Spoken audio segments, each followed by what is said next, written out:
Hey chỗ này hiện Hmuifang à, nó mẹ cái gì, view lại cái này là cô về mấy mấy nhỉ, khu tiền này thì khu trong chỗ tủ miệng, bên lòng thành phốเลยha, miền Cal phố tí xịt, Hmuifang này, Hmuifang.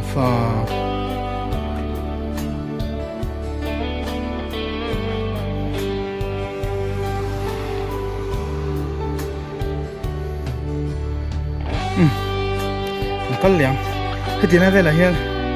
cái này khan post wedding shooting khác cái này sốt lắm à cái này nên mang ra cái này post wedding photo shoot cái chú mà ui cái phụ của nó thiểu lắm à chúng ta thấy lộng này rất là nhiều thứ